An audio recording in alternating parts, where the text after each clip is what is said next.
So, మీ యొక్క mobile నంబర్‌లో ఎక్కువ శాతం నంబర్ 2 ఉండకూడదు. ఇది బాగా గుర్తుపెట్టుకోవాలి. ఇది కొన్ని డేట్స్‌కి సూటబుల్‌గా ఉంటుంది. కొన్ని డేట్ ఆఫ్ బర్త్ వాళ్ళకి సూటబుల్‌గా ఉండకపోవచ్చు అనేది కూడా ఇక్కడ బాగా గుర్తుపెట్టుకోవాలి. Number 2 it's a moon number. Moon అంటే చంద్రుడు.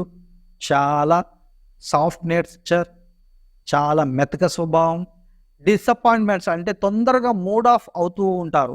మీ మొబైల్ నంబర్‌లో గనక 1కి మించి 2, 3, 4, 5 అలాంటివి నంబర్‌లు గనక ఉంటే మీరు ఖచ్చితంగా తొందరగా డిసప్పాయింట్ అవ్వడం, డిప్రెషన్‌లోకి ఎళ్ళిపోవడం, తర్వాత ఎవరితో మాట్లాడకుండగా ఏకాంతంలో ఉండాలి అనే కోరికలు ఎక్కువగా పెరుగుతూ ఉంటాయి. కాబట్టి ఒకవేళ గనక మీ డేట్ ఆఫ్ బర్త్‌లో ఈ 2 నంబర్ ఉంటే దాదాపుగా అంటే 1 ఉంటే పర్వాలేదు గానీ 1కి మించి ఎక్కువ గనక ఉంటే మాత్రము చిక్కుల్లో పడ్డట్లే. ఇక్కడ మనం చూసుకోవాలి మొబైల్ నంబర్ మీకు టోటల్ నంబర్ చాలా